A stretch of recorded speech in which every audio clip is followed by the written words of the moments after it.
of a small powerful group, an ambassador for the group movement, and on the board as a trustee on the board for Evolution. You'll hear more about my story in a minute. Can everybody hear me, by the way?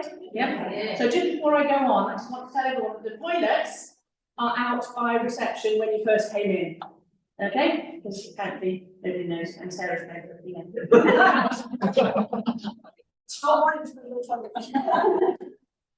Right, so this morning I invite you to buckle up, gird your loins, brace yourselves, and prepare to be immersed and potentially overwhelmed by some powerful stories and rich insights into our lives. You will hear from Professor Noreen Ashett. Maybe not. Yep. Oh, over there in back there. Yes. Dr. Caroline Whitfield will hold a panel conversation with some members of small powerful groups. Wendy Sinberg, His Majesty's Chief Inspector of Prisons, and Sarah Davidson, Revolution's chairperson. You will have the opportunity, it's not my name here, yeah, have the opportunity to make some power socks over at the back, those that haven't made them already, and take home a tote bag, which was made by one of our small powerful groups, that is full of informative bedtime reading, and of course, some lunch. So, Scotland is full of underused assets, women who are untapped reservoirs of talent, ambition, and potential. Each one of us possessing the skills and power to reshape Scotland.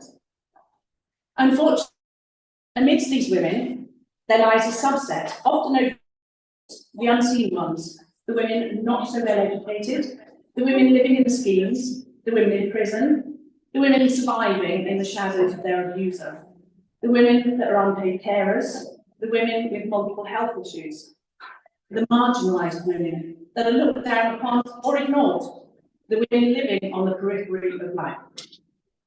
These women are our assets. These women all have that spark of entrepreneurship within them. It just needs to be lit, nurtured, and supported. I can tick off many of the aforementioned boxes, but I am fortunate enough to have had the education, the career, the marriage, the children. And then around 12 years ago, the silver platter was taken away from me. I had accepted that I was in a controlled and abusive relationship, but I discovered that I hadn't protected my children as well as I thought I had, and that their father had been emotionally and inappropriately abusing them for years. Cut a very long story short, we lost the house, the cars, the lifestyle, the schools, and my job. We ended up in a homeless shelter, and then eventually into a large housing scheme on benefits, totally out of my debt and alone. But our healing journey had started. I was sent to various short-term programs that fix you. Fix your brokenness and then abandon to continue my struggles alone. I needed to rediscover my purpose and my power. I needed an environment that radiated positivity, cheerleading, and accountability. A safe space to rebuild my emotional and financial resilience. And that was when I found Revolution and small powerful groups. I had discovered my tribe, a place where I belonged. Gradually, over time, I became more business-minded, and I was surrounded by women, by a movement of awesome women picking themselves up and going on to create better lives and businesses. We've got Fluff and Fold Laundrette in Problem Mill, a wholesale pastry shop in Cathcart, a Caribbean food company in Greenwich, an African grocery shop in Dunfermline, a mental health market stall at the Barrows, an upcycling project in Port Glasgow, yoga classes in Rutherglen, crochet business in Inverclyde, and a number of women going to college and working on degrees, to name a few. My journey led me to launch Miss Fix-It, which was a successful micro-business dedicated to DIY solutions. Unfortunately, the global pandemic and then some health issues led to it folding. But accustomed to being beaten and using adversity as a challenge, I explored a unique niche, creating bras and prosthetics for women like me that have had a vasectomy. One good business, bad name, may or may not flourish, but my soul will carry on and thrive.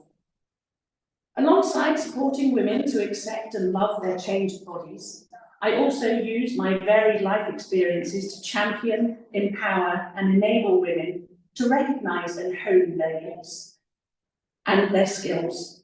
I recently co-facilitated a very successful Ignite Her programme within the Lilias Centre, a community prison service in Mary Hill, and a cohort of domestic abuse survivors. This programme aims to ignite the entrepreneurial spark within these women in the periphery, and for them to see that their own imperfections are their gifts. That despite their lack of self-worth, their health issues and their current way of life, that they do have the skills to make a productive future for themselves. And unlike other short-term PowerPoint fixing programs, Ignite Her is a practical, women-led journey of self-discovery. And the small, powerful group movement will be there and support them way beyond the end of the program. So, what is the key takeaway of today? It's to make a genuine, long-term shift in Scotland's entrepreneurial domain. We must turn the spotlight on and champion the hidden women, the silent, unexpected entrepreneurs at the periphery. Doing this will revolutionise the very system we operate within. It will drive innovative, low-cost financial solutions, present fresh data for analysis, and pave the way for more inclusive policies. There are thousands of women like me in Scotland. Please recognise the women regardless of their circumstances, and recognise that they are capable producers of both economic and social value. Invest in us, champion our causes, and witness our transformative impact on our families, on our communities, and on society. Together, we can nurture this legacy for the future and highlight to our daughters that they can be the next generation of visible entrepreneurs, and definitely not on the periphery. And so, I welcome you all, old friends and new, and I hope today gives you an insight to a small piece of the work undertaken by Revolution and small powerful groups. You will see that there are a handful of us with badges on, inviting you to ask what we do. So please ask, go ahead and ask what they do and learn their powerful stories. So thank you very much for listening, and I'll now introduce you to Noel Matthias, our founder and chief disruptor. Good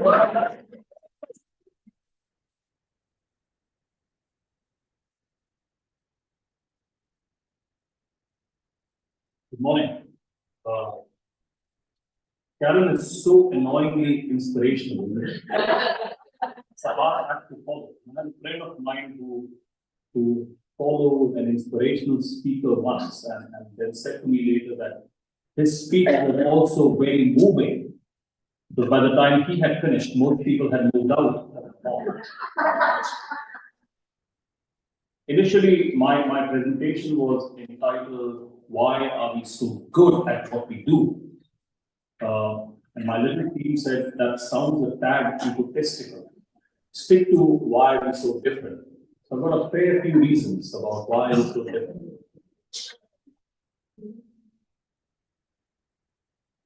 Firstly, I feel like an imposter here today. I was just saying to Sarah, I didn't quite notice it when we were receiving people's RSVP saying they're going to come, but only now to see that actually hardly any men accepted to come for this event. So I feel a bit more nervous than I should have. In April this year, I spent about 5 weeks in India with my family. And I was in this city called Dehradun, which lies at the foothills of the Himalayas.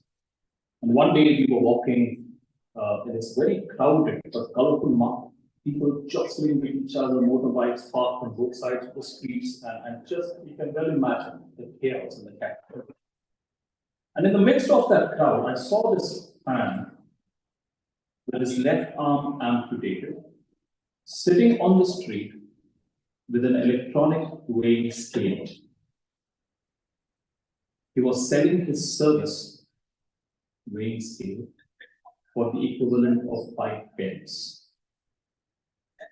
It amazed me because that for me was a classic instance of entrepreneurship at the bottom of the pyramid. And for me, he is a representative of the enterprising masses that exist in countries like India. It is very commonplace, and it is where resourcefulness drives economic mobility. And it was this resourcefulness that 13 women from Glasgow encountered in India when they went there for a visit in 2011. We had created this space where women at the periphery here from the most deprived communities in Glasgow could interact with the women at the periphery in Mumbai, among whom were 5,000 women waste pickers working on the dumping ground of Mumbai. And our women from Glasgow were gripped by the aspirations and motivations of these 5,000 waste pickers. And there were 3 of them that really intrigued them. The first was the women there were saying how the lives of their kids were improving because of their endeavor. They were speaking about their kids studying to become lawyers, engineers, doctors. And women were saying, we want that for our kids too. Secondly, they were speaking about their livelihoods, how independent they were becoming financially. But they were also speaking about the community they had that they could lean on to in distress and holding them accountable to move forward. And our women said, gosh, we want financial independence. We want community too. And then, of course, they heard the women speaking about how empowered they felt to take on the issues of their neighborhood, not just businesses. And these women had created some incredible supply chains in the waste industry in Mumbai. And our women were saying, we want to be resilient. We want to be healthier and happier. And those 3 motivations and aspirations inspired the start of small powerful groups and revolution here in Scotland 30 years ago. It was with a very singular aim to do a concerted grassroots endeavor to create enterprising masses with a very holistic vision: livelihoods, kids, empowerment, and health. Having done this work for the last 13 years, I dare say we've made a number of mistakes, many failures, but we've had some amazing results. You'll see about 10, 12 of the women here that Karen has mentioned, with Karen herself being the one. There are others here, and there are hundreds more across Scotland doing the work of enterprising masses under the radar, and the ones we call hidden or unexpected outcomes. And our work over the last 13 years have given us a few clues about how can we make this a commonplace experience. We don't have to come to a conference to listen to what we do with entrepreneurship. And I dare say we have clues to 3 fundamental shifts that need to take place in our country. The first is we need to fundamentally shift our perspective, our mindsets, to acknowledge everyone as a potential value creator. And when I say everyone, I mean everyone, regardless of their circumstances, location, and race. About 755,000 people in Scotland are considered economically inactive because of health reasons, caring responsibilities. And over 1 million people are still grappling with poverty in Scotland. I'd like to think that we can go to all these people with entrepreneurship as a means to liberate themselves in very small, informal ways. And this is not about doing charity. It is about simply recognizing that there's a wealth of talent and resourcefulness in our communities. Secondly, we need to fundamentally think of entrepreneurship beyond its mere economic value as one rooted in equality and social justice. The impulse to create is human and universal. But our current systems and agencies are not designed to foster it equally across communities, or I dare say, our classes. Traditional means of delivering entrepreneurship in Scotland is not going to work anymore. We need a certain degree of disruption. We need a different mix of actors and actions. And in more ways than one, organizations like Revolution have shown the way, being at the forefront of organizing women in communities. And finally, we need a fundamental reconceptualization of entrepreneurship as a community activity, not just as solo adventures. In a country that's grappling or struggling with loneliness and social isolation, bringing people together to collaborate over entrepreneurial ventures might prove to be an effective antidote, as Revolution has seen over its last 13 years. We find that when women come together, they're not only sharing skills and resources, they're also encouraging each other, supporting each other, holding each other accountable. And we think we have the potential to transform isolated individuals in our society into active and engaged members, improving their own well-being. I'm sure there are other fundamental shifts required. But if I were to use a simple analogy to conclude the shifts we need, it is simply imagining an entrepreneurship vehicle on the road with all of us in it, yeah, or not all of us, let's not put all of us in it, but academic people, government people, investors, who are in this vehicle but facing in the wrong direction. Because the base of the pyramid is here. What we are asking is, can we do a U-turn or a three-point turn so that you can start facing where you can deliver real benefits of entrepreneurship? It will require a lot of bending of resources, recognition of organizations that are not traditional entrepreneurial support organizations. It will be a slow process, but nonetheless, the dividends it will pay off for Scotland will be immense. And as foolish as it might sound, in the words of Steve Jobs, it's best to say, stay hungry, stay foolish. Thank you so much.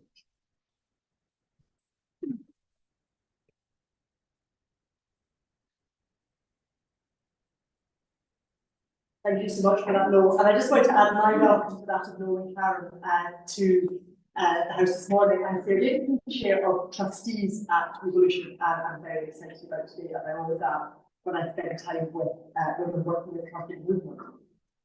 All I'm going to do now is to introduce our next speaker, Professor Noreen Atherton from Strathclyde University. Noreen is Chair of Entrepreneurship and Innovation and the Director of Research for the Hunter Centre for Entrepreneurship. Karen mentioned earlier the Scottish Government Pathways Programme, and Noreen was one of the recipients of funding in that programme to explore some new ways of bringing people who wouldn't otherwise see themselves as entrepreneurs, people at the periphery, into the experience that Noel was describing of creating, making, and seeing a new future for themselves. We at Revolution were absolutely delighted to be selected as partner for Noreen in that work, and I'm delighted to invite her to tell us a bit more about how that went. Thank you.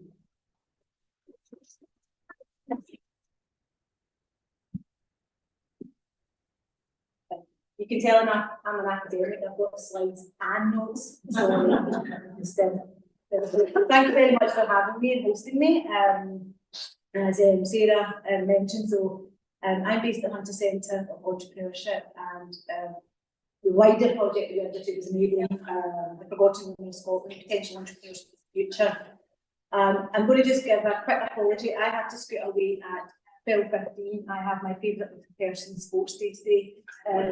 So I had to juggle that, so I have to scoot away. So I would love to mingle. So I've got 5 minutes. I want to chat to loads of people. So I'm zipping around everyone at the break. So thank you again. So let me kickstart this. So I'm going to give you the beginning, the middle, and the end of the project, and Noel's going to give me that when I overrun because I can talk. So the beginning was Obviously, I'm very interested, my research expertise is in enterprise policy, the formulation, implementation, and exploitation of the users of enterprise policy. And I work with Cameron Rodriguez here from Scottish Government, and I do lots of other work with fellowships, etc. But one of the things I am interested within that enterprise policy is looking at women and trying to understand how to get women to start up and grow their businesses. For the last 30 years, women have only been a third of the UK self-employed population. And one of the areas I've started to become interested in look at, given the recent crises around the world, is women who are often forgotten in society. Those are women who have various convictions, whether they're in prison or left prison, the criminal justice system, survivors or victims, or those who have experienced domestic abuse. So these are the two groups I started to focus on. So the first group, women in prison, or women leaving prison, or women who have experienced criminal justice system. So I was really surprised to find out that Scotland is one of the highest, it's the 13th highest of prison population rates for women in Northern Europe, okay? And 78% of those women who have been convicted in Scotland are through dishonesty. So again, some of these are very small and minor convictions, but yet they're put through the system. And I've just put some stats up here. I'm not going to bore you with them, so but you can read them, and I'm happy to share my slides out afterwards. But also at the moment we have our Justice Secretary Angela Constance arguing that there's overcrowding at the moment in prison. And we've seen that on the BBC, the Forum, and I edit the think tank delivering an event tomorrow around about how there is overcrowding in prison and what challenges or opportunities we might have to address that. The second group that I'm interested in is those who have experienced domestic abuse, again, women. And given COVID, we've seen a global rise in women who have faced abuse. And in Scotland, the latest stats from the Chief Statistician of the Scottish Government has announced that in 2022-2023, there was a slight decrease in domestic abuse reporting. However, only 1 in 5 domestic abuse cases are reported, so that's nowhere near the truth. Okay, and what we're seeing is that actually these two groups of women, there's an increase every year on year. So there's more women going to prison, there's more women leaving prison, there's more women facing domestic abuse. And domestic abuse covers all types of abuse, so it might be physical, emotional, financial, sexual, etc. So these are the two groups that I was interested in. And it was great because I knew about the pathways. I'd worked with the Scottish Government on clinical studies, and I became interested in the Pathways Clean Start Fund, which was a huge chance and opportunity to address some of the challenges that I saw facing these women.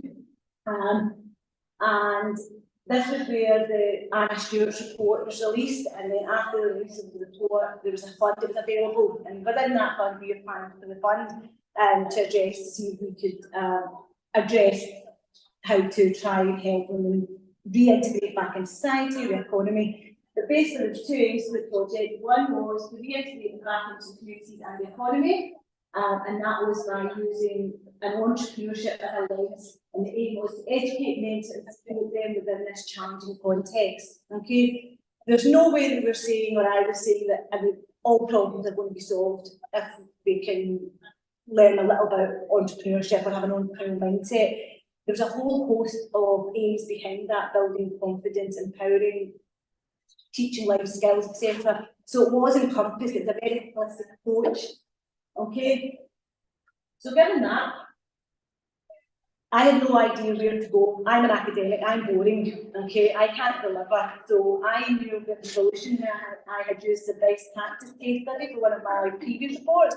I got back in touch with Noel and said, hi Noel, I don't know where else I could go. There's lots of agencies that deliver enterprise support, but actually Evolution was someone or organisation I followed for a couple of years because I believed in the ethos of what they were doing. They were familiar with delivering to vulnerable women, okay? And in terms, and using vulnerable in the terms that academic literature uses vulnerable, also Scottish Government So Revolution, you know, I asked Mo, and I was delighted when they said they could do it. So they became partners within the project. So the middle of the project was delivery. So I had nothing to do with delivery. So Eleanor at the back here, and she led, and Karen led a team who delivered to the women in 2 locations. So we had cohort 1, which was within the Lily Centre custodial unit for women who are being released into the community and having a year or years. And no, that's the one I played. So the first cohort, sorry, was delivered in Partick. And that was in a safe space where it was, you know, it wasn't advertised, and it was someone who knew it. We had women coming from domestic abuse backgrounds, and Partick was an ideal location in terms of there was buses there, there was underground trains, etc. There were women from various parts of Glasgow that came, and the other one was Lily's custodial unit, which is just up the road in Mary Hill. So we delivered within the unit there. Okay, so that was the middle part, was the delivery body. That was Eleanor and her team that delivered here. And the team delivered, it wasn't a fast and ready programme they delivered, it was a tailored programme they delivered for each cohort, given the different types of women that were in each cohort. And it did, I will say the caveat being, it did change every week, depending on what the women wanted. It wasn't like, here is here, and this is what we're delivering, this is the weeks that we're sticking with. So it's fantastic that it was delivered weekly.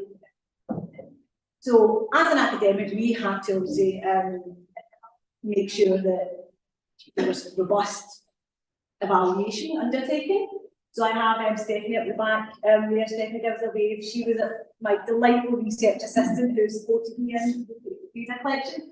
So we had a whole host of different things, pre-evaluation, post-evaluation questionnaire, we had focus groups, we had observation through every single workshop.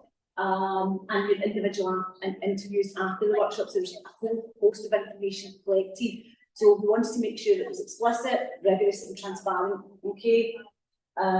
So we analysed this, and this is primary, kind of our primary analysis.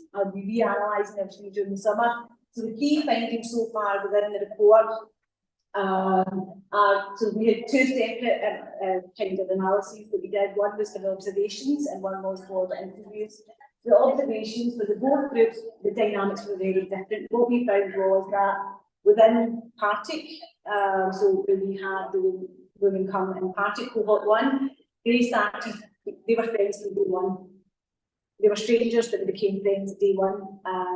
The second cohort, because of the institutional differences, it was hard to get the women to mix, okay, just because of the institutional barriers that were created.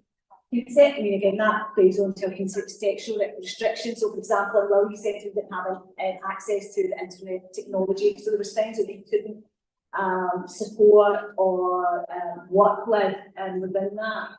Time lags, so, for example, I think my relationship with both cohorts was very good. I think I'd been in a couple of times, I'd spoken to the agencies pre-delivery, and also Wellbeing Centre, I'd spoken to a few of the women before that. But the delivery team and myself going in, it was different. So it was very hard to build a relationship with those ladies in the Wellbeing Centre. I think that's maybe trust. There's lots of different dynamics there, whereas within the cohort at the Partick Centre, the women were like instantly friends and chatting, and I think Eleanor had to tell them to shut up on several occasions. She also told me to shut up on several occasions throughout. So the dynamics there were different, but that's that was a given. It was unexpected for me as a researcher because I had not assumed anything. So I was quite surprised to see that. The themes that came out of the interviews and the observations and the focus groups, I think, are very important. So both groups, this applies to both groups, they were very much community driven. So the women who we worked with had a sense of community within themselves, and that was both in Partick and Lily Centre. So they wanted to do things together. Doesn't matter whether it was a smaller group, none of them were on their own. So they understood that they had to be a community. It empowered and gave them confidence. There was lots of chat afterwards in individual interviews that they felt more confident, they felt more empowered, they had a voice, we listened to them, the delivery team listened to them, so I think that was something that we hadn't anticipated there was new skills and relearn skills. So for example, there was, I think at the beginning, Karen mentioned that we could get a heat press. So the delivery team brought in different materials, different machinery, so the women were taught new skills. And they may seem like you don't need a heat press to do it. We were taught they could do this in minds of these bags. So some of the women were making very similar bags and started selling these bags. There was a lot of arts and crafts, is what they wanted to learn. A lot of them said, "Oh, I haven't done that in years. I don't know if I can do it again." There was someone who made baubles. There was various different skills that were learned and taught. And actually the idea of starting a business became reality because many of them had never thought of starting a business. And now when we say starting a business, one of my colleagues, and I will admit, that I sold this programme as, "Oh, you'll all be an entrepreneur, it's entrepreneurship." And we were like, what are you talking about? I've now since then adopted Eleanor's wording, which is, it's a side hustle. Right? Nobody's asking you to give up your benefits, nobody's asking you to become a millionaire over 2 weeks, nobody's asking, but it's a side hustle that's legal, that will help you become much more confident, economically stable, and take the next steps if you decide that that's what the path you want to go down. If you don't, it still allows you to build a business from your home with friends, etc. So that became a reality for a lot of them. And then lastly, communitising wealth. This was really important because what we found was that the women in both cohorts wanted to transfer their skills that they had previously, as well as the skills they learned, to their children, to their grandchildren, to the community. And I think Stephanie and I first had that as it's probably intergenerational, but it's actually a lot more. They didn't want to just transfer those skills or pass those skills that they've learned and already had to family. It was to the community to keep that going. So, for example, cooking. There's a lady who cooked traditional dishes that felt that if she stopped cooking, that would die out. That traditional home cooking in her culture would die out. How did she keep that going? She set up a kitchen that Eleanor actually, I don't know if Eleanor's working with her still, to get a kitchen, get some facilities, etc. So, there was lots of communitising wealth that we picked up. Now, given that, there are recommendations that we have made to Scottish Government, or generally to inform policy, creating a unit under the Women's Business Centre. So the government is already creating a Women's Business Centre through our previous, I think it's 2 previous ministers, First Ministers down Nicola Sturgeon, who committed to a Women's Business Centre. So having a separate strand to that Women's Business Centre for the different types of women there are. Support agencies for vulnerable women to incorporate entrepreneurship alongside their core services. So actually we know that women need help with housing, accommodation, reading, writing, get back into the community regardless of their background. But actually putting in the entrepreneurial element within the holistic services might be a way forward. Appointing enterprise champions for these women and long-term evaluation programs, what works and what doesn't. This is a very short-term evaluation.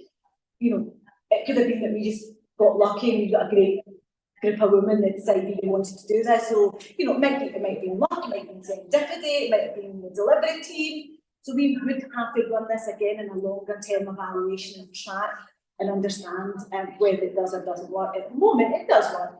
I'm not going to say it doesn't. So this is some of the quotes the women came and said, so this is some of the stuff that came out, the freedom to be myself, and opportunities for self-reflection and re-identification of self. This is some of the stuff they made. Pictures don't do it justice, by the way. So there was nothing new in the report that I could present to government and say, oh my goodness, we found this and this and this, because actually it's the same issues that every woman entrepreneur has. Lack of mentoring, lack of access to finance, building informal networks and support networks, etc. What does the future then look like for my study and following up the Scottish Government? I have picked the word intersectionality because it's not just about the social demographic changes within women groups, or amongst women, we need to look deeper. It's much more complex than that. And the women we're looking at, we need to look at power, the inequality, we need to look at the role of identities. We also need to look at their cultural background, their religion, and actually one of the factors that nobody looks at is trauma. So intersectionality is maybe something, a lens that we need to focus on when we look at entrepreneurship for vulnerable women. And hopefully, to inform and influence policy, moving forward with the work, there will be a chance, hopefully, to inform and influence policy. We have policymakers in the room, is to understand that there is a lack of resources in this field, in this area of entrepreneurship. Again, fostering family-friendly policies, again, that's nothing new.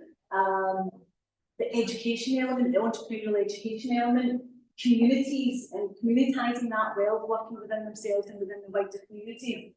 And actually empowering the women. Before I used to think of empowering as a kind of fluffy word, but actually I'm a huge fan after this was delivered that the women were empowered. I saw this and it's changed my perception on what empowerment means for different types of different groups of women. Okay, good thing.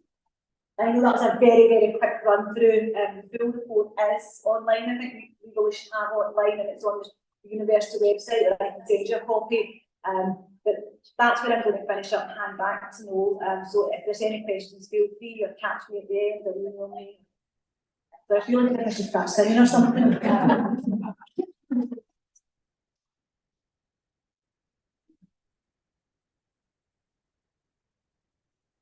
So thanks so much, Marina. We might ask you to sing before you leave. So keep your head down.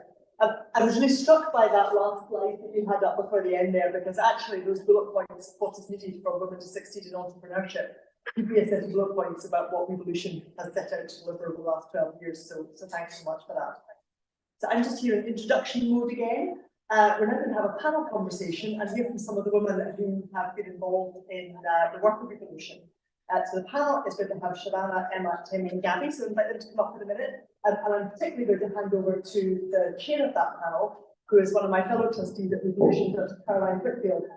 Caroline describes herself as an academic in female entrepreneurship and an active entrepreneur, but perhaps particularly relevant for today's context. She's interested in studying and working with women in unusual contexts. So Caroline, would you and the panel like to come and join us here?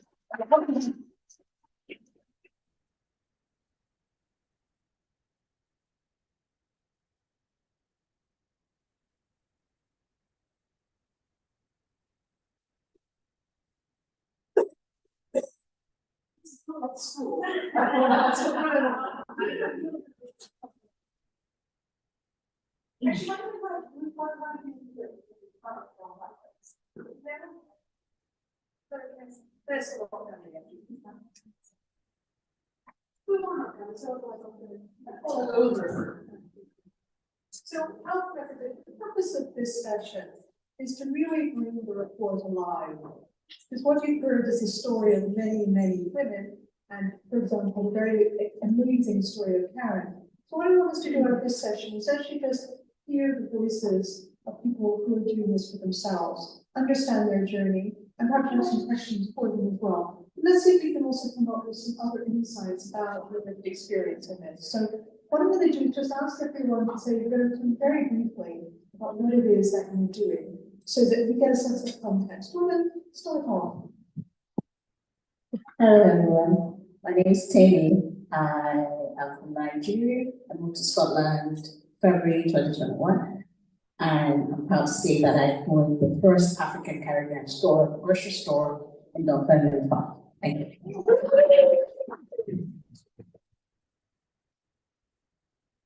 My name is Shavana, and I was part of the Revolution Project Group. And I would like to sell explosives, like Periphery sell explosives. I'd just like to have it on as well. Okay, that's right.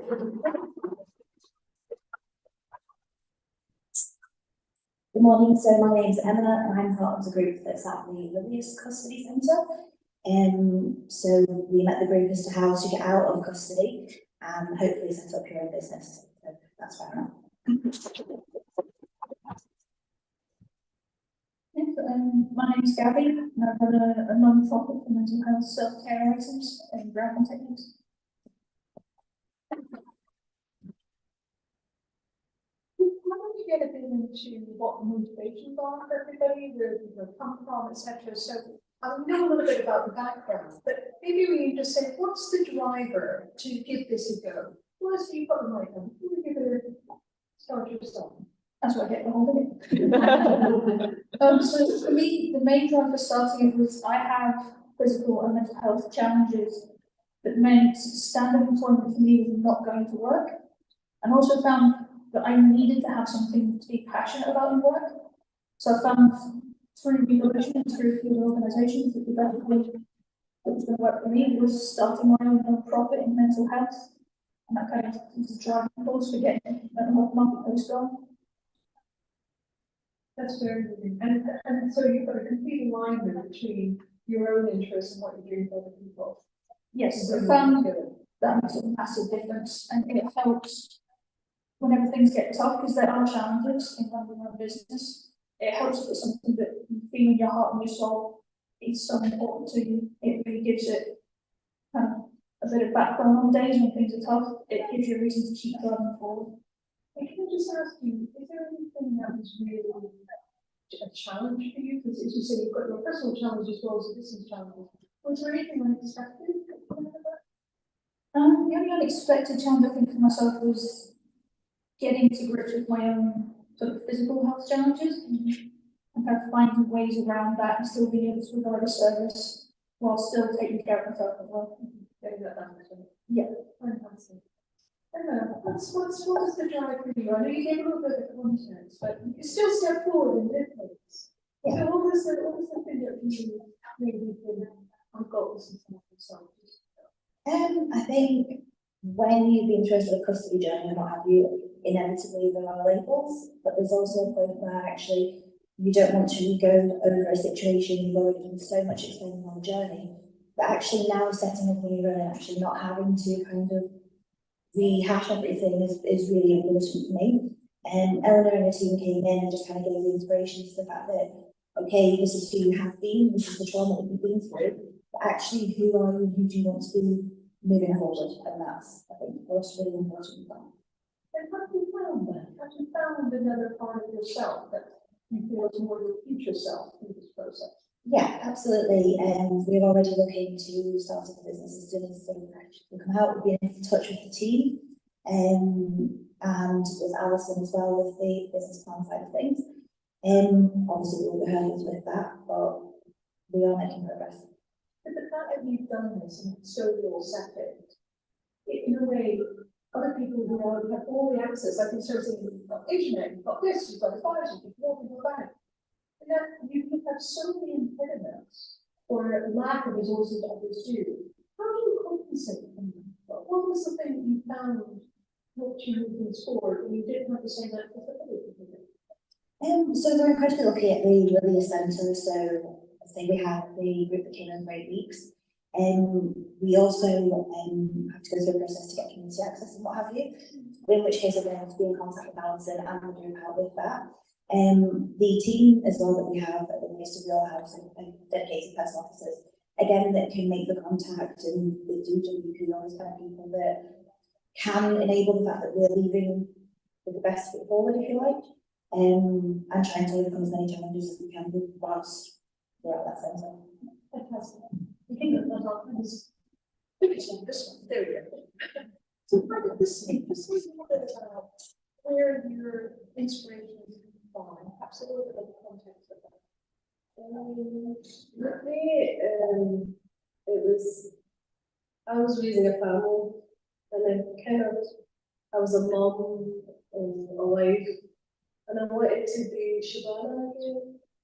And it's not like I'm putting rules down or that you were taking Shabana away from me. It's just that I had dreams and I wanted to do things. I kept on, it was like an afterthought, or maybe I'll run my own business. But I just found when I went to evolution, I think by the second week, I don't know, something kind of grew and wasn't actually do something that would a business for myself. Because, you know, as a mom, you're proud of your children, you're proud of your husband. But I want someone to be proud of what I was doing. And I like that, and I like that for my daughter as well. And it's amazing the joy that I have got from those sessions. My daughter sees it, and she wants, you know, she wants to get in on it as well. She wants to start up a business. You know, it's not just about, oh, education is very important, but just to have something that you want to do that pays as well. And it's like, if you do something that you love, you never work again. You know, it's something like that. And it's the feeling, I can't get that feeling. I just feel it keeps on going and I want to hold on to that feeling. So it's something you discovered and amplifying your sense of self, which is something that you see across entrepreneurship. It's an amazing thing. Can I ask you, I don't know if everyone knows, it's right, your daughter I think that's such an example of the intergenerational effect that this can happen. Can I ask you, how have other people perceived you? Has that changed their thinking of, oh, I know she does all this for me, but have they looked at you go, wow, that's something different we didn't know about her? Oh, the change the perception of it? Yeah, I think it's probably the brain in my life that probably I can do that. I can do it. And it's not the fact that they're putting down, it's just you're surprised. Why didn't you do it before? You thought it was, why didn't you do it before? But it's confidence. It's not the fact, I think it goes to sleep with confidence. You need to wake it up. And these things are what I did at Evolution. Woke them up. It's like it gave me well, that sounds a bit funny, but like a superpower. We know that. Superpower's fine. I love But you also mentioned something, just to put in context, about the difference between male and female entrepreneurship. Often as it's seen, is that women carry a lot of other kinds of stuff, and therefore the timing is often not understood. It has to be when there's a gap in their responsibilities, which is sort of what you were saying. Why you wouldn't have done it in the past is, well, you're kind of busy. You had other things. never had the time, and that was, it's just like in the back of your mind.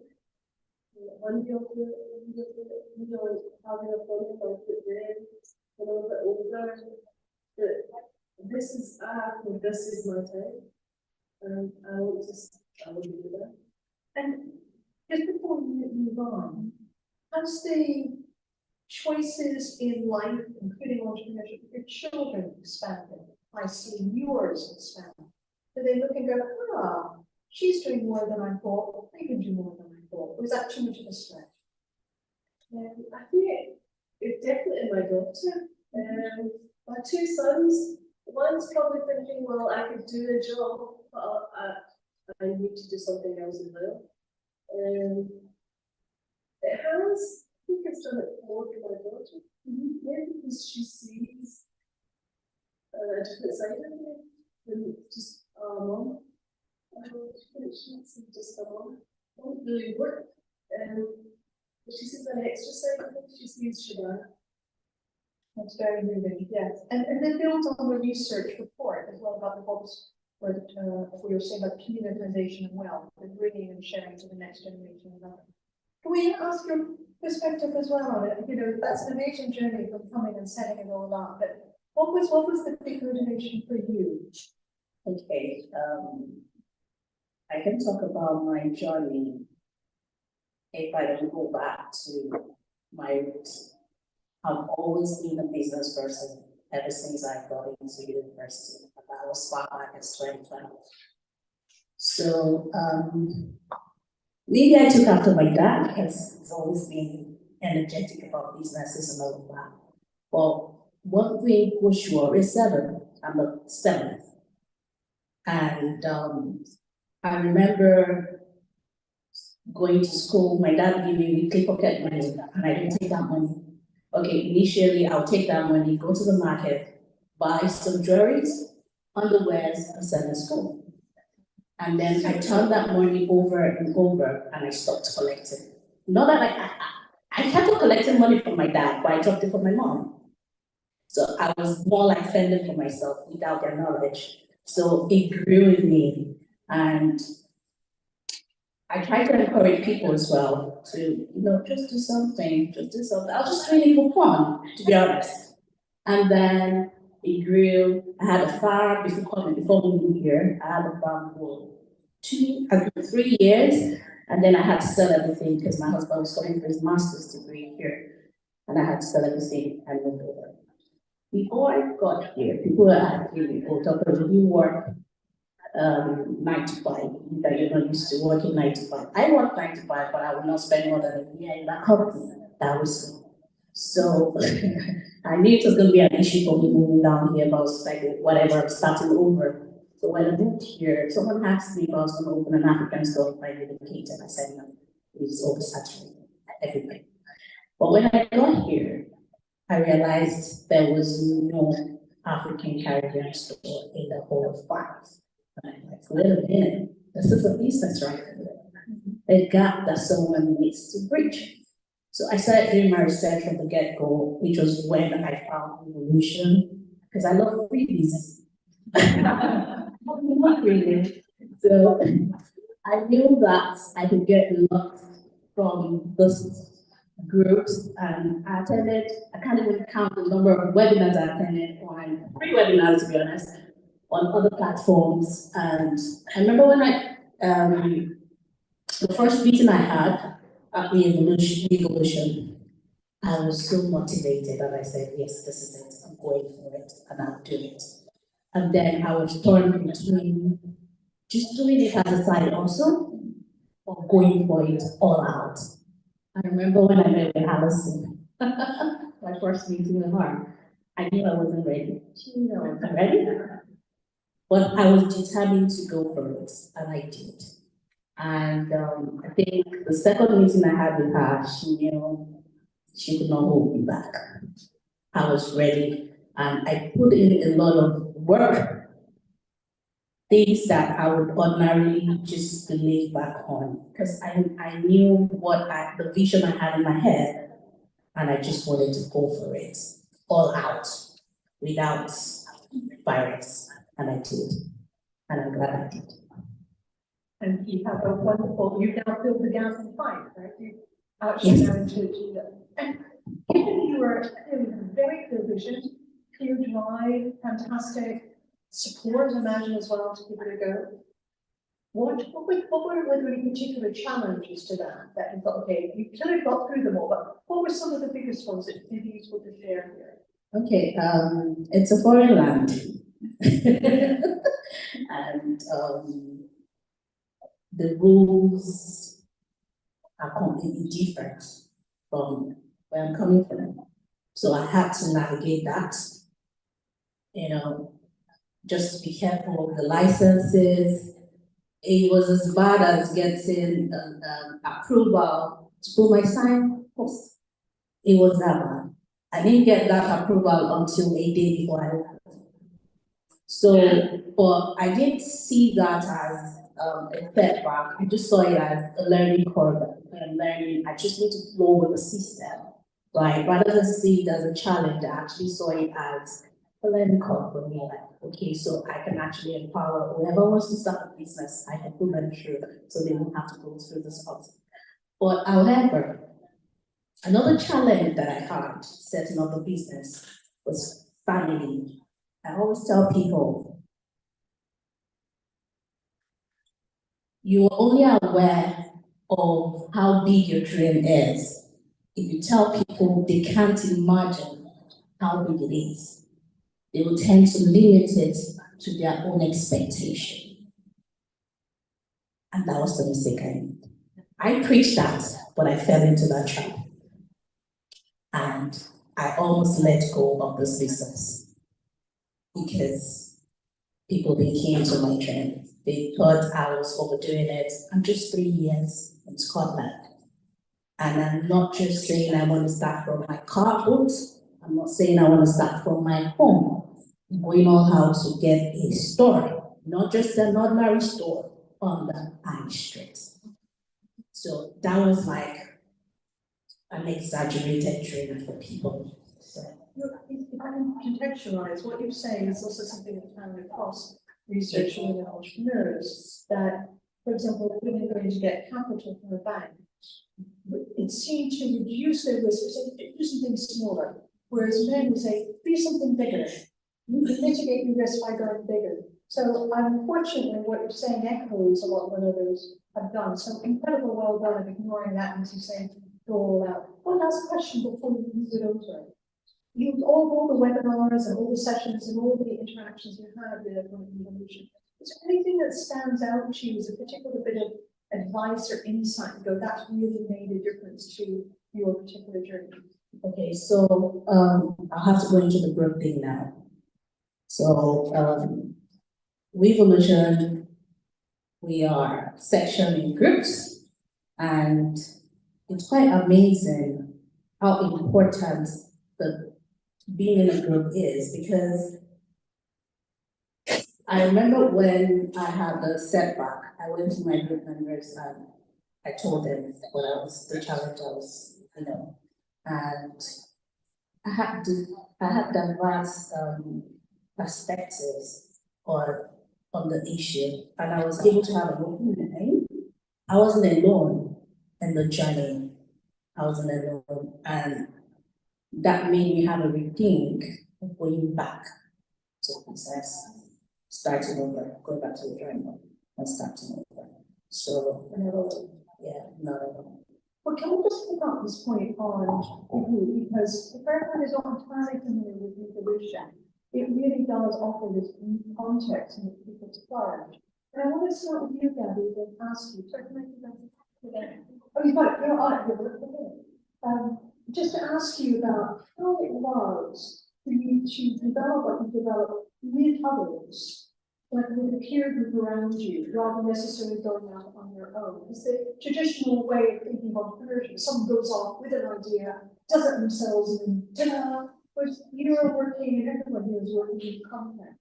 What's that made a difference for you, doing it as a cohort and with that sort of peer support around you? It's made a massive difference, especially when it comes to having confidence in your decision and also sticking with it. Work really gives me a push to some things like, maybe I'll do that next week, maybe I'll do it next week. No, it is done, it's going to be done. And then confidence helps as well because you're not on your own. And you can go to your group, there's no need to, right, I've got this problem, you have a brainstorm about what's a solution potentially for the situation. And that really does help. And I guess also others benefit from you, from your own experience, and you trying to reconcile your personal challenges with your work. Do you find that you also get pulled into everybody else's requirements and what they need as well? So you also turn into an advisor of other people. It's you end up sharing a lot more than you think you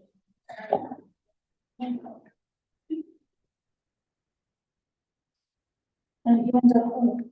You're silent listening to me, that's all right. Because you work together as a group, everyone has different experiences, but then you can share that experience with other group members and with other SPVs. You end up having this wealth of knowledge and this sort of mass of information that you can then use yourself and then share into your experience. Sometimes it can be something that you've already done, somebody else is looking into doing it, they're not sure what to do, and come together to find out. So you can then jump in and say, oh, I've done this, this is my experience, maybe it can help, kind of help understand it a bit better.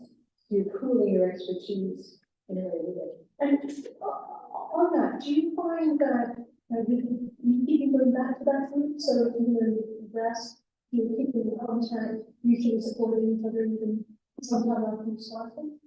yes, it's still, the business is starting and it's ongoing, but having, in the back of your mind, having people there does make a big difference, especially in confidence. And also one other thing, because I want to allow time for people to ask questions if people's doing this here as well, but one of the things that perhaps you may actually answer the best, but just curious, is obviously what we're looking at is women's potential coming out, regardless of circumstances, but also this sense of agency in themselves and what you get from doing it as a group. Do you think once you even go forward, how has it being done as a group made a difference compared to you trying to pursue it on your own? I think it does give you the confidence to work with each other. There was also some really lovely tasks along the way where we had to write what you saw in somebody else and put that in envelopes that actually at the end of the course you were given an envelope and potentially stuff that actually you haven't seen yourself for a lot of years that appear to be quite lost. Again, just that sort of group confidence in the fact that actually you are cheering on, because we've all got, either in my position or outside, everybody has stuff with family or daily pressures, and actually just being reminded that actually you are enough and your potential is actually more than enough to move forward. So that's very, very inspiring, I think. So I wanted to raise an important question, and perhaps ask everyone else questions for people here as well, which is what we're looking at is amplifying the potential of all the women in Scotland you would necessarily see. And I'm just curious, do you feel that that's what this is fundamentally doing? And you're all listening to each other. Is this effective in taking forward your potential which otherwise wouldn't have come forward? And I guess just ask each of you in turn, if you didn't have any advice for someone who may be sitting on the edge thinking, oh, I'll never do this, what might you say? You can open up to other questions.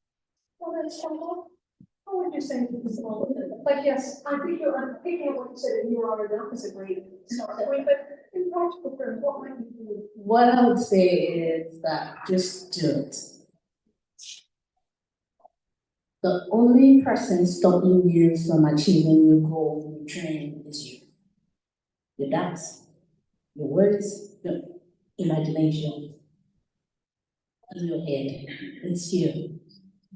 If you're determined to do it, just do it, regardless of if you're gonna fail. And if you fail, take that as a learning curve to start over without obviously making the same mistake.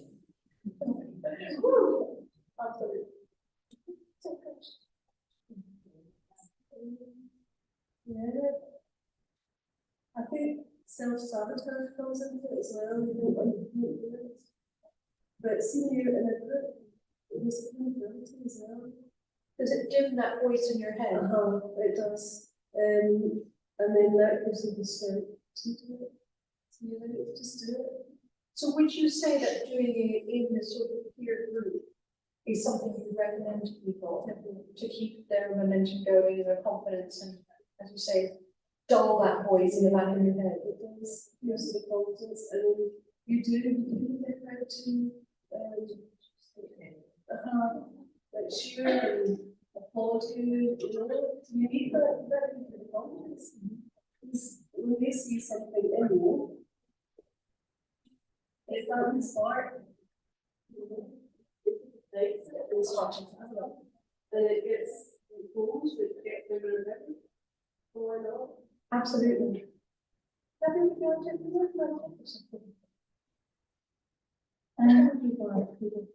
I would say feel the fear and do it anyway. Same as Tim. It's going to be terrifying, but it is a very, very rewarding sort of path that you end up following.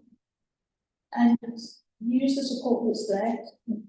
Being part of an SPG and being part of a revolution. There were so many resources that I didn't know existed. Because I joined the business webinars and business gateways and organizations like that. And it was very informative, but it was very sort of one size fits all. With the revolution resources, I was able to have conversations with Heather, with content creation, with Alison, to kind of help me get the right mindset for it, and it's use the resources that are there, because it does make a massive difference. And use your group as well. And that's, and what would you, your perspective, your advice? Someone says, should we be doing this? How would we go about it? What would you say? Again, I think I absolutely use Evolution and Alison and the whole team to fix that. Again, I do believe that it doesn't matter what your story is or your history. And in a lot of cases, actually, that's what makes the business is because of who you are and what the story is really. So yeah, absolutely get in touch with Evolution and go for it. Yeah. It's a natural. Can I just make a comment before it says, have you noticed what's missing? What you might expect in a panel like this on entrepreneurship. No one said anything about money. No one said, I'm doing this to get rich. No one said, I'm short of capital. No one said, I'm motivated because I need to have this other activity. It's a story, I think I can paraphrase this, coming in naturally from everybody about identity, about amplifying who they are, and to a certain extent with personal freedom, and redefining that. And it doesn't take money. It takes friends. And it takes peers to move it forward. I think these stories are incredibly moving, and do obviously very much support some of the report findings as well. But you must have some questions. I want to keep to time, but did people have some particular questions you want to ask of the panel as well? Yes, please. Hi, I'm clear English. I'm a journalist, public journalist, and I'm a BBC, and I'm also on the board of Women's Enterprise Scotland. I want to ask everyone, that word entrepreneurship, I think that can be a real barrier. That feels like something massively conventional and quite scary. Where if you just say side hustle, which I love, Yes, it's just that to me just sums it up, because it's not, yeah, let's just go for the good idea and nail it. I wonder what you think. I'm not saying entrepreneurship should be banned or anything, but I think at this level where we just want people to engage and have a real relationship, maybe that's a bit of a foreboding phrase. So I just want to ask the guys. How would you describe what you do? Do you feel confident to say, I'm an entrepreneur? Do you want to roll it down a bit? How do you feel about that sort of description, identity? I don't even think it's throwing it. It's just a different way of saying the same thing. But there's something about that phrase sometimes I think is quite distancing. Yeah, I totally understand what you mean. When I first started, somebody saying to me, "Oh, you're an entrepreneur." Sorry, what? No, I'm not.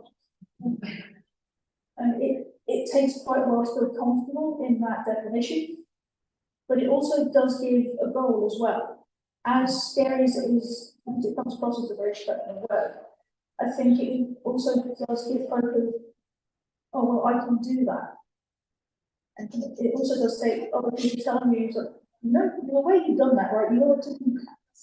Sometimes it takes somebody else from an outside perspective to kind of remind you that you are doing it. And yeah, I do get what you mean about it. Seen as quite a scary word. Someone's like, "You're an entrepreneur." Okay, how did that happen? Here's one of the comments as well. It's about. Yes, so like you said, it's a group of people, or it's a big word, but it could be scary, but I got past that stage. And I usually, when I want to, because I try to empower women, and I don't use that word, because when they hear that word, you're taking us too far. So I just said, I would rather use, you've got some skills that you need to develop, or you need to get out there. So just like a skill of hungry. Yeah. Here, time is why. Would you? I think entrepreneur is a good word. Side hustle is probably better. And I think entrepreneur means that you've got money and you're investing money. And I don't have money and I can't invest. So I would slowly start, obviously with side hustle, and then maybe get to entrepreneurship. So everyone should have a side hustle. Everyone should have, not just one couple. That's okay. Yes, exactly. Yeah. Well, love it. 2 side hustles equals 1 entrepreneurship. So, any questions? I've just got a couple of minutes. Any other thoughts? What about from a policy perspective? There's some very clear things which came out in the research. I'm just wondering if listening to the experiences of the women going through this, do you have any other thoughts about what policy might be good to generate those recommendations? Yay. I have an idea just to share with you. Here's one thought. Maybe as a thought, what everyone is here is these women are doing this, but they're also contributing to society in other ways as well. And I was just going to raise the thought of should entrepreneurship or the opportunity be treated a bit like as a public good? But actually, what they're doing is not only for themselves, absolutely fantastically, but they are making a wider contribution. And if entrepreneurship was seen as this social impact movement that has a wider benefits, perhaps that's something everybody could be more included in. Yes, go ahead. I've got a question, and I'm sure that we are going to problems. We are funders for last year, we were using grandparents. And one of the things I really like to know is, do you have a list on your website or anywhere of all the SDGs? We're making one. With social media links. Because I would really like to have that, because when I'm hearing the owners, they obviously want to buy something. And I try and send them to groups that are run by women formerly and create service supporting, so create that. We will share the heck out of us. Yes, that's that. Thank you very much. Can I put just a couple of women referred to Alex and Alison, advice from Alison. You're very much to have Alison here, and I just wanted Alison to be happy to say just a few words about what, or the woman wants to say a little bit more about what the nature of that business support is. And I think it is business support which is a similar end of business support to other places in the entrepreneurial journey, but it's quite specifically tailored to the women you work with. And I'm always happy to hear about that. So I'm self-employed, I've got a background in coaching and marketing, and I became involved with the Evolution many years ago as a mentor. So I started to mentor some of the groups and got to understand what they were doing. And as things have moved on, the team of people have asked me to do lots more things, which has been lovely. And so I have helped some of the ladies in the room on a one-to-one basis, doing some one-to-one coaching. But I was very, very, very privileged to be part of the Pathways project in both locations, and I've delivered a couple of sessions. So really my background is in marketing, so a lot of the ideas were helping people to put some of the ideas about their business, whether it's a product or a service business, into practice. Well, over the years I do some seminars, some workshops, some business boot camps, everything right about how I can support women. I'm really, really, really passionate about it. And so, yes, so you've heard my name mentioned because I'm asked by the legal team to go and help out and have a bit of a chat. And I don't know what the chat's going to do or really good to get to. That's really where I come in. I love people, and I'm such an advocate, and I love helping, and I love working with all of them. I've met over the years, and I've met many of them, not all of them in this room today, so it's a privilege. Thank you. Alison, can I just ask you, because it builds on what we're doing here, how you see some of the effect over time that you hear described with the ladies in terms of their amplification of self, their identity, or their sense of agency in the world? Those of you that weren't aware of me probably didn't see me moving the tears from my eyes, because I'm just so proud and I'm so emotional about seeing the journey of these people on, because it just warms my heart. So thank you. I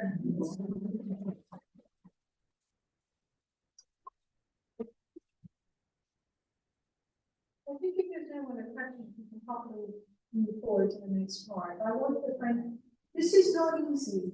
And I think we should really say, not only is a journey like easy, but this isn't necessarily what one does every day. And I really want to sometimes a bit nerve-wracking, but you've done it, and you've done it to help others, and really, thank you so much.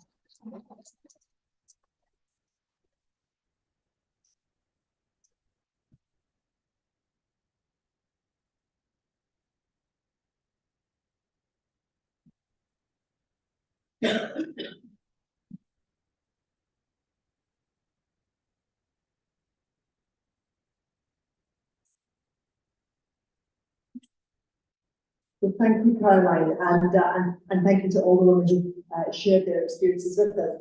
There's going to be one more speaker today before lunch, but before we do that, we're going to switch off the broadcast mode for 5 minutes and invite everyone to just sit and spend a bit of time with the people who are at your table, sharing what has struck you most in what we've heard so far. What stuck with you? What did you think? That was really interesting, or that was new, or that confirmed what I thought already, whatever it was. What's at the front of your mind at the moment?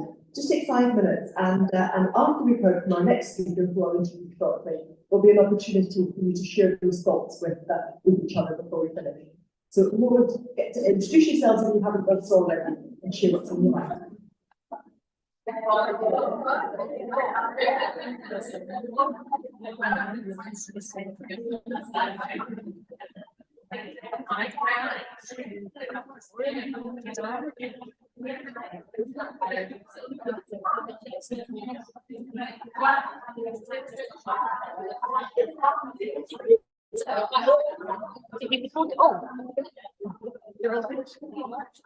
Still recording.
I'm really sorry, everyone.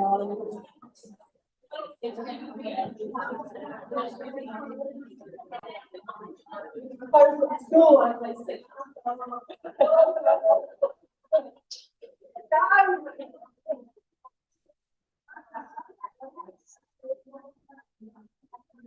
So, the good news is, we're almost finished, and then there'll be loads of time to chat with the lunch. It's a nice job to have to stop people talking, but the alternative is so much worse. So thank you. Hold all of those thoughts for a few moments. I'm absolutely delighted to welcome Wendy Baker. Wendy is His Majesty's Chief Inspector of Prisons in Scotland. And in my previous life, I used to work with previous incumbents of that role, and I was reading Wendy's biography before coming here today, and I can't imagine a range of interests that are better suited actually to the role of His Majesty's Inspector of Prisons, but particularly to being here today. Wendy has worked in the prison service in the UK, in Canada, and in Australia. And I think it's a particular interest in the kind of transition from custody into a successful, happy, well-integrated life in the community thereafter. So Wendy, we're very much looking forward to hearing what you have to say. Welcome to Evolution, and looking forward to hearing from you. Thank you. Yeah, my thanks particularly to the person who corrected my spelling on the front page. I'm so impressed. So a little bit about me, okay? So first and foremost, when I was younger, I was incredibly shy. It's hard to imagine, really. These days, you can't shut me up. But I listened to a wonderful speech by Hillary Clinton, in which she was talking to a bunch of graduating lawyers. And she said, women only have to be successful by thinking they can be. Fake it and you'll make it. And I thought, ooh. And then she said, and the way to manage in a man's world, is to have big hair. And to dress like a man. And she said basically something coloured in the middle and then dark all over the rest. So I've managed most of that. So for me, thank you so much for having me. On the screen, you'll see a bit about things, but as we go through, I'm hoping you can all read, because I would get bored to tears just reading off the screen. So what does His Majesty's Chief Inspector of Prisons, what is it all about? And I think it's really important to remember that the UK signed up to human rights. And human rights are all about treating people with respect, giving them power, giving them choice, giving them control, even when they're deprived of their liberty. So one of the things that we've done is in my legislation is OPCAT, and it's the optional protocol for the Convention Against Torture, Inhumane and Degrading Treatment. Let me reassure you that many, many people in prison are subject to torture. Not what you might think. We don't use thumb screws. We don't do any of those nasty things, but we are quite comfortable putting people in a room designed for one, but holding two, making them share with a total stranger who may not have the same hygiene standards as they do, and locking them in that for 22 hours a day. And somehow or other, that means they're going to be released as responsible citizens. Let me tell you, that doesn't work.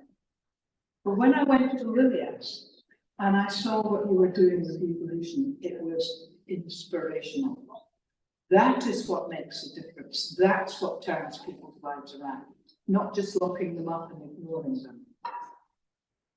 So what does His Majesty's Chief Inspector of Prisons do? Well, I've got a little team of 12, and I'm extraordinarily lucky at the moment that I've got Jackie Clinton on my team, over there on my table in Blonde. She wrote the women's strategy. And the 3 new women's establishments, the 2 community custody units in the women's prison, are absolutely based on trauma-informed, gender-specific therapeutic principles. And they are a world of difference from Barony, let me reassure you. And it is just such a wonderful thing to see that coming into fruition. We really are leading the way. I only hope that in 10 years' time, I'll be able to come back to Scotland and go, wow, we're doing it for men too. So really good. So what do? We do lots of inspections of prisons where basically we roll in as a mob and we sort them out. We check absolutely everything and we look at everything and we observe and we talk to people and we look at statistics. And at the end of that, we write a report with a whole pile of recommendations for improvement. And they can be little, you know, things like get that door painted. They could be much bigger, as in, what about getting people out of their rooms? But we do all that. And we do it all on a rights-based approach. So we do it when we look at the panel principles, where it's all about trauma-informed, giving people choice, power, and control in their lives to have the confidence to not commit crime again.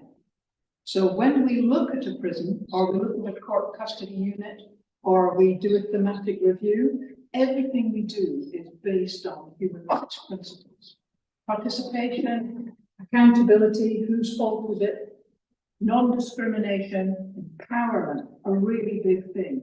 Having worked in a women's prison, and those of you who work in a women's prison will know it, the vast majority of women in a women's prison have had appalling lives. They really have. And they've absolutely lost their self-esteem, not helped by being strip searched on their way in. And building self-esteem, building back that sense of having choice, that sense of having power, that sense of having control is absolutely vital. Now, let me just tell you a story. In the last women's prison I worked in, we had a woman who came in who was an IT guru. And she was at home, she was a mum at home, she wasn't working, and her husband had multiple affairs and then left her. And she thought, well, what the heck can I do? So she thought, well, I'll show him.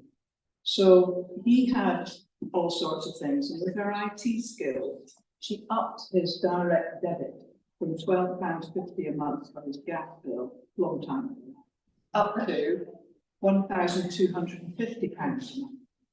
And she did the same with all his direct debits.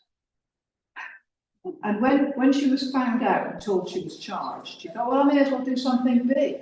So she moved the NatWest reserve account overnight into Barclays and then back again. So guess what? She got charged and she came to prison. No surprises. And in prison, she was saying, well, I haven't got any skills.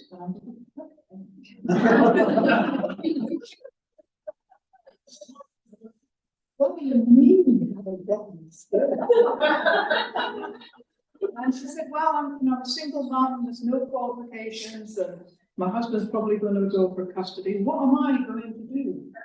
And I thought, well, start thinking.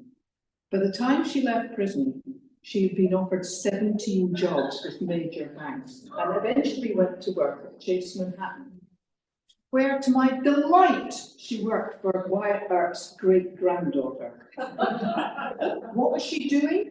She was doing what's called penetration testing, see if she could hack into their computers. Something she loved doing, and she had a job, and she was paid well for it. And because she was doing a job she loved, her self-esteem grew. So it's important to remember all of those. When we do an inspection, we go in with partners. And these are all our partners. But what's interesting is that we used to go in with Scottish Human Rights and they would kind of crawl all over the prison and come back and say dreadful things. They ran out of capacity and therefore couldn't join us, but they still provide support. And every now and again, I do a sneaky thing when I don't feel I'm getting anywhere. I then unleash the Scottish Human Rights Commission. Very good. So when it came to overcrowding or it came to death in custody, and I would say, we haven't achieved what we want to achieve here, let me give you all the information. And they go away and provide a kind of pincer movement with me, which is very, very handy. I think it's important to look at the scope. So Scotland has 17 prisons, 2 victim community custody. But we also have a whole bunch of committed volunteers, 126 of them at the moment, who go into prisons on a weekly basis. And they're there as lay observers. I don't want them to be trained governors or trained office staff. Don't want that. Go in and ask what I would call the daft lassie questions. Why are we doing it that way? What's happening here? And when I first started, all our volunteers were over 50, vast majority, well over 60 actually, vast majority were women and all from very upper middle class backgrounds. And we did a huge social media campaign, and we've now got, unfortunately, a preponderance of people under 25. So we've kind of lost out in the middle somewhere. So if people are interested in becoming a volunteer in a prison, please do look at our website and apply. But they are wonderful because they give me the breadth of what's happening. You know, they can give a real feel. And because they haven't got that contextual, I've always worked in a prison, I've been there, they're no longer kind of tolerant of what's going on. Now, you can only work for 9 years as an IPM, and it's really important that they only work for 9 years, because after that, they begin to accept things. And it's really important that they go in and go, what's happening here? Which they do, and sometimes they pose very difficult questions for me, I can assure you. Just let me turn the page. I must be an academic using slides. Somebody failed their 11 plus, was amazing. So what did we achieve in 22-23? In our annual report, 23-24 will look remarkably similar. But actually for me, what did we achieve? Because we can do all these inspections, we can do all these things. But I've had 2 campaigns, both of which are coming to fruition. And one is to get children out of prison custody and into a therapeutic environment. And I don't care how heinous the crime is. The reality is, if we can work with people when they're young, and we can turn them around when they're young, then when they do come out, we've got far greater hope of the next victim not occurring. But at the moment, some people go into what's called secure care, where the staff have all got huge social work training, they're trained in goodness knows what. There's a phenomenal therapeutic environment, intensive support, staff-prisoner ratio, or they go into HMP YOI Pullman, who do their level best. But the staff ratio is minimal and the staff training is 8 weeks. It's not the same. It really isn't. And it's a prison environment. The building is prison-like, the staff wear uniform, etc. And I repeatedly ask, well, what would you do with someone who's a really horrible person? And I go, well, let's think about Aaron Campbell. He was the young man who, under the age of 18, kidnapped a little girl, raped and murdered her. Absolutely horrific. And he got 27-year sentence. At the end of 27-year sentence, he's going to be old enough to go and do it again. He's going to be a youngish man, comparison to my age anyway. But what would be better? Putting him in Pullman for 2 years, where for the first year he didn't come out of his room, and then into the male prison system, or actually putting him in a therapeutic environment where we can work out what the heck went wrong that he did something like that. And we can start working with him. So when he does transfer into the prison system, he exploits all the opportunities that a prison can give, so that when he comes out, we're not going to have another victim. And that, for me, was the trigger that I needed to kind of push to say, we need to get children out of custody. So, always interesting. And then, you know, there's monitoring system, wonderful. I just mentioned that actually prison does work sometimes, and it's really important to do that. And I've got so many case studies and stories, and one brings me to tears every time, so I'm not going to do that. And one was a young man who came to us, and he was just under 200 kilos, about 32 stone. And he was 18. And when his family came to visit, they all clearly had an eating problem. Not one of them was thin. That doesn't matter. But he felt rubbish about himself. And that's the important bit. So we worked with him, with the psychologist and with the gym people and with the education department and blah, blah, blah, blah, blah. And at the end of 3 years, he went out a lean fighting machine. He was svelte, there's only one way to it, racing body, thrilled with himself. But the bit that's important here is we sent him off on construction training, and he discovered a love and a skill at plastering. And when he said, when I leave prison, there's 2 things I'm going to do. I'm going to teach my family to cook. They didn't even have a cooker in the house. I'm going to teach my family to cook. I'm going to teach my family to be healthy.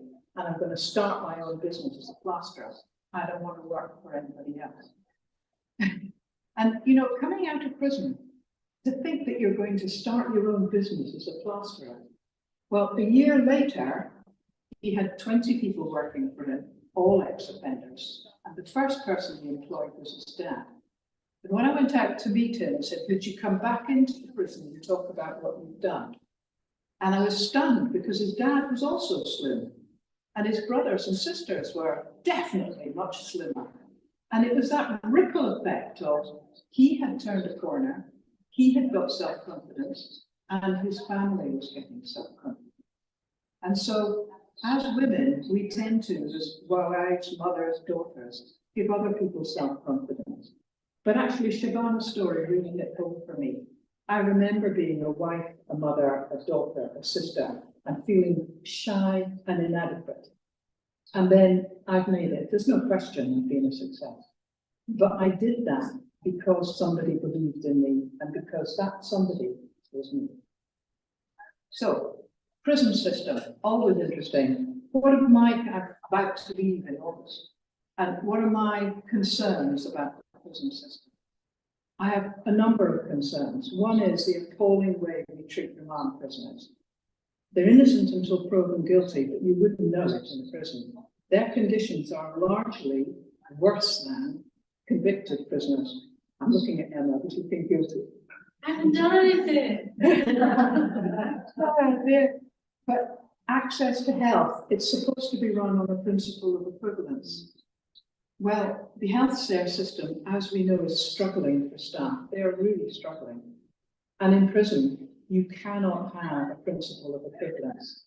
If you've got a care appointment for your cancer treatment and you've got stage 4 cancer, and your appointment, you can't go because the prison transport contractor hasn't turned up.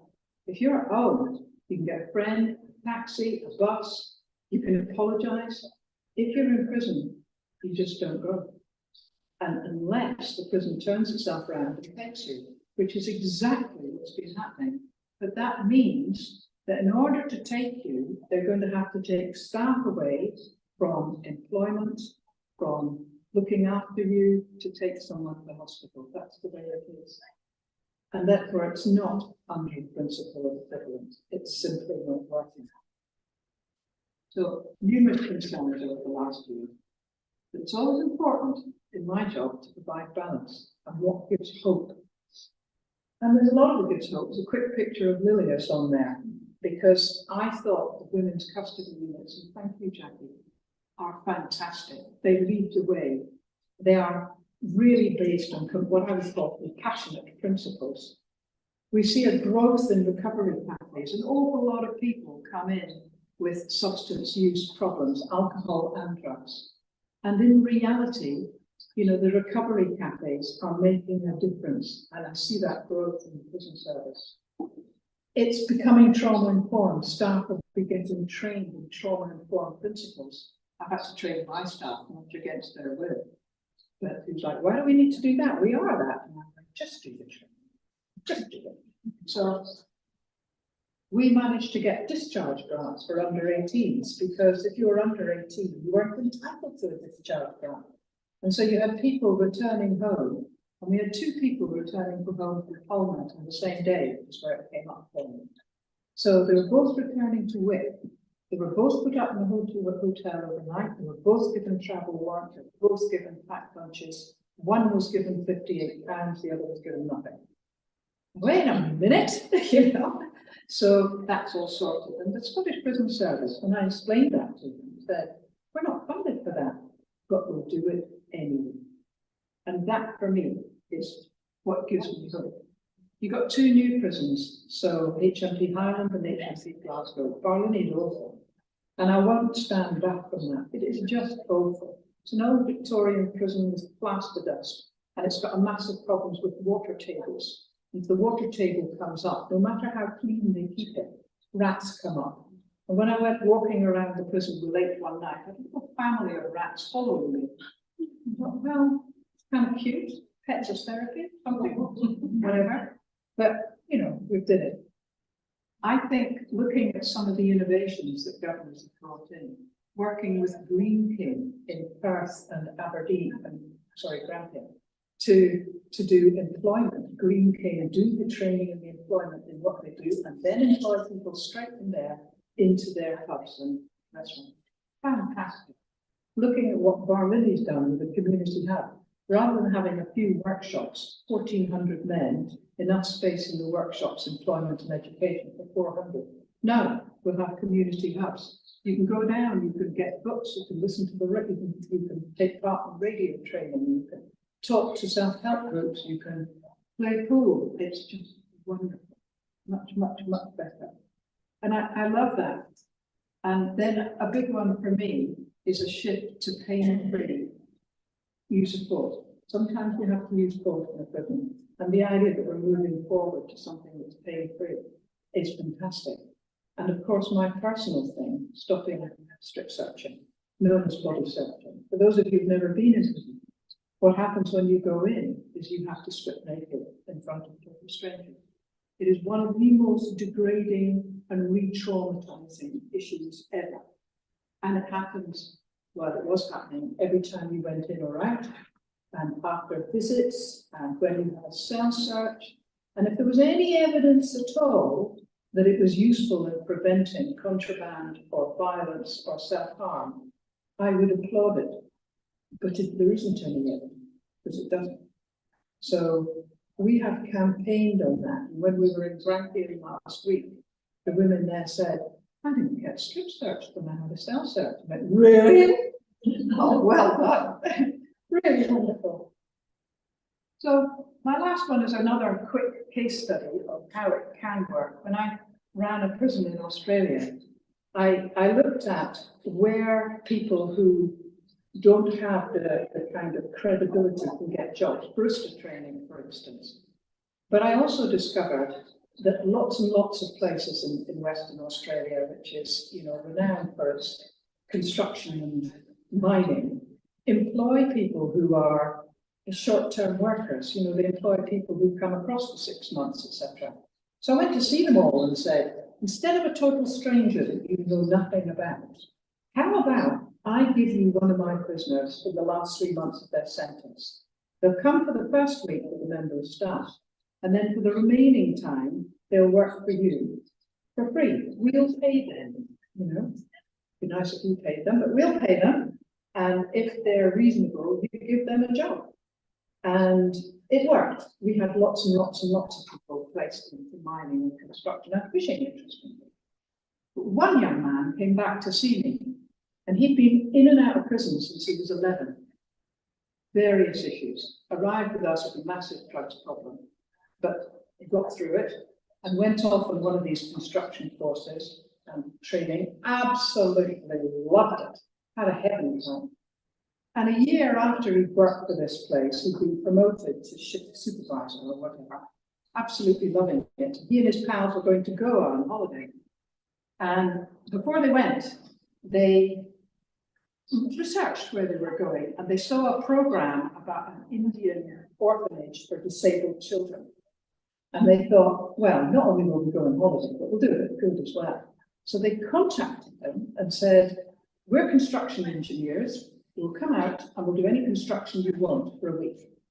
And by the way, we can provide some equipment and some of the goods as well. So they did, and the orphanage owner was absolutely thrilled with them, just great.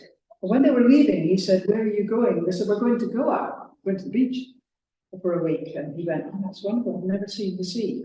So he came back to show me that they had saved enough money that they were going to go back and take a bunch of orphans and this owner off to the beach this year. And I was in tears. And he said, and I've got a video of it. And he showed me the video, which started with 10 minutes of them on the plane, paralytically drunk. I thought, no, I won't be putting this on the news. And then the buildings that they had made when they were out there. And as he left later in the day, he just said, gee, it's so much better than drugs. And I thought, yeah, okay, we've done you proud. And I'm sorry that's all about men, but unfortunately, I have worked in the women's prison for so long, I can't really judge it. So, and that's it for me.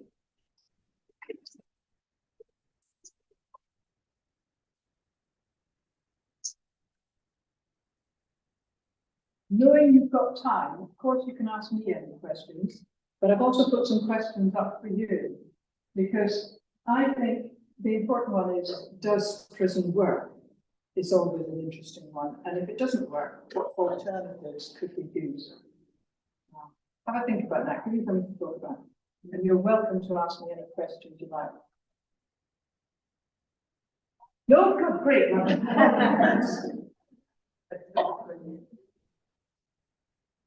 And of course, there's lots of opportunities to ask questions at the lunch as well. So just a few more minutes before we go for lunch.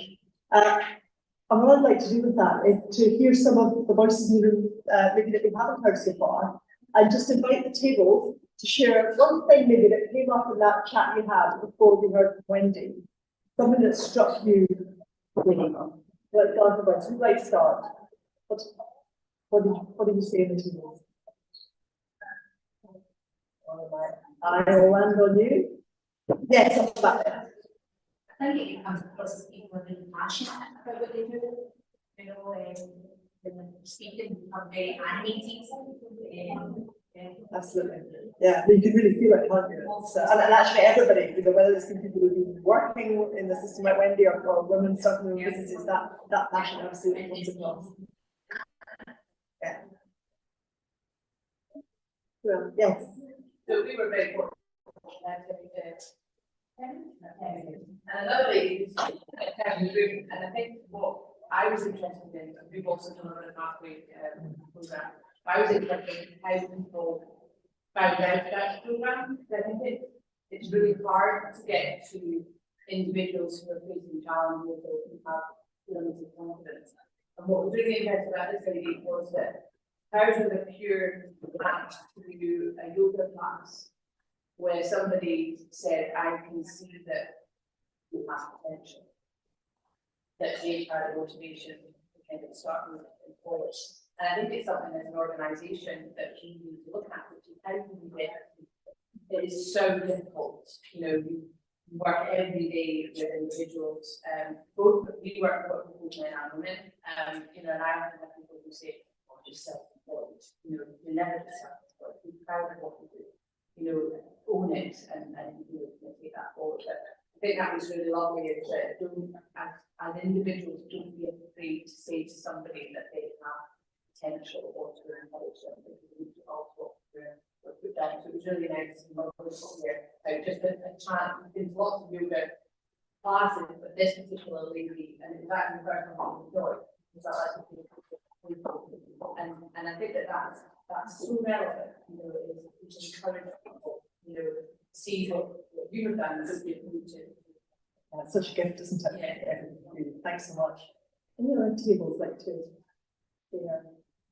Yeah, we were doing the same thing. That how do you get to what about this? This is about this potentially it's an amazing opportunity to grow this thing. Yeah. But how do you do it? You know, what are the barriers? And it's serendipity that you meet somebody nudges you, or you know somebody, so they do it. how do you get that out there? And it's not just about social media. I don't know, but I'm not even talking about that. I think the unfortunate thing is that it doesn't include the week of the family program.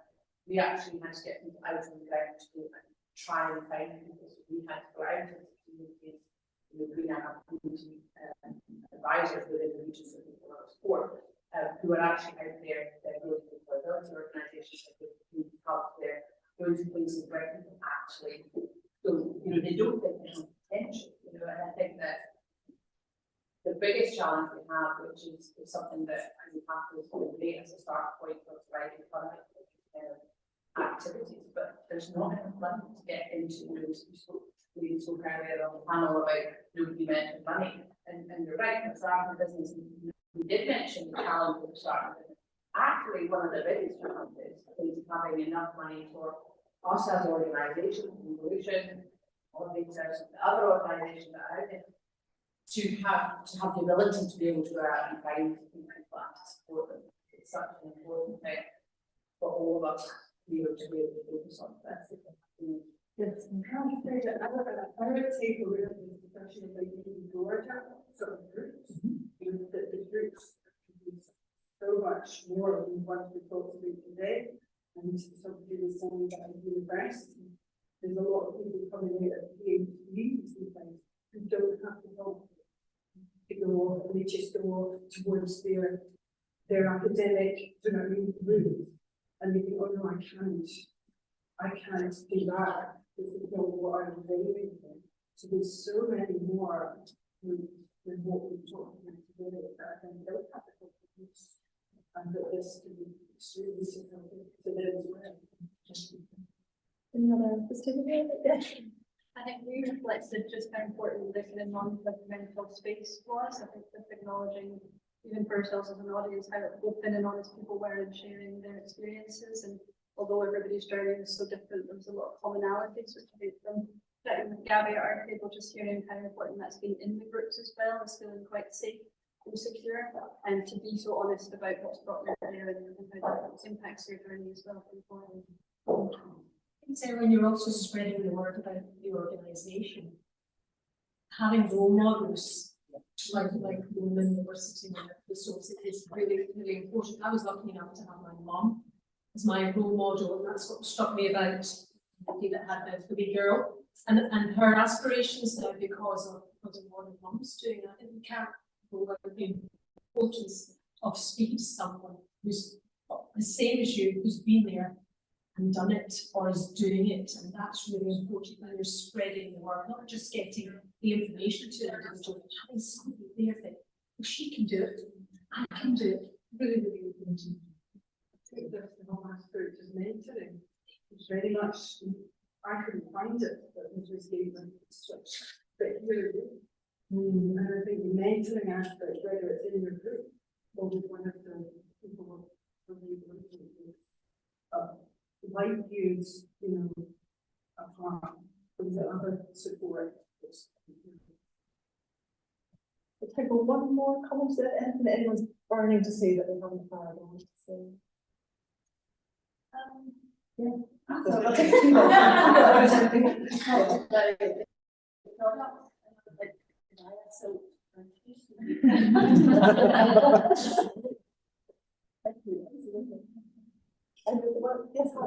What I love about Evolution is the fact that it doesn't matter whether you've got money and you're wealthy, whatever it is, wherever you are at in your life, but the main root, the main problem is coming down as a woman, how a woman is owned and honoured and valued, and how we can help other women surface that, bring their confidence back to, and bring their true creative self to the surface.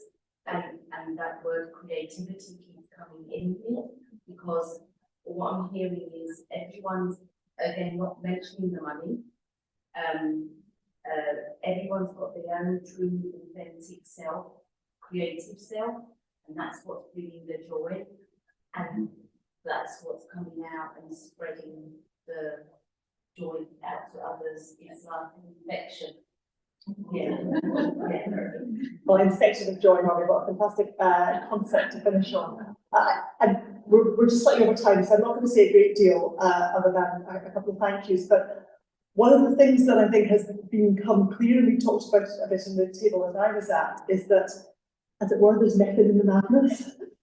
All these things which you have been identifying as things that you noticed today, things that were successful, things that enabled people to own their moments, to grab their potential. None of that happens by accident.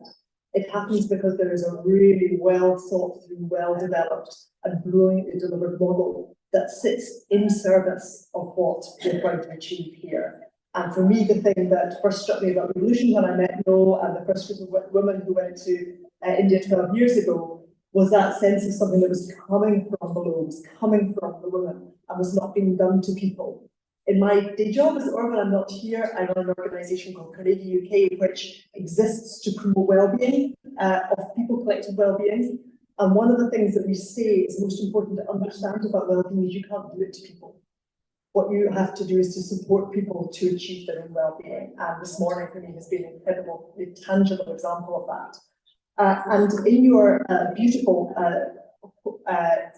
tote bags on the seats that were mentioned earlier, there are some bits of paper which tell us what the impact of that really carefully developed model delivered in service of people is. At Revolution this year, we've invested a bit of money. We don't have much money, but we thought it was really important to invest some money in telling the story in ways that hopefully will be meaningful for different people, whether it's a story in numbers or a story in stories about what Revolution has achieved over those years. And there's also a copy of the findings from Noreen's work as well. So please do take a bit of time to read them. And even more importantly, pass them on to people who you think would be interested to see this, particularly if they are the kind of people who might be able to bring their financial and other support to keeping this going. Because I say this doesn't happen by accident, and it doesn't happen without support. So finally, I just want to repeat all the thanks that have already been made to everybody who organised today, who came in last night to set up, who put up the bunting, who prepared the lunch, but most of all, to the people who sat here and told their stories. As Caroline said earlier, we all recognise that's not something that you do every day. So having the courage and the confidence to share a bit of your joy with the room is hugely important. And the ask of everybody else is to go and pass that joy on. So thank you for that. And enjoy your lunch.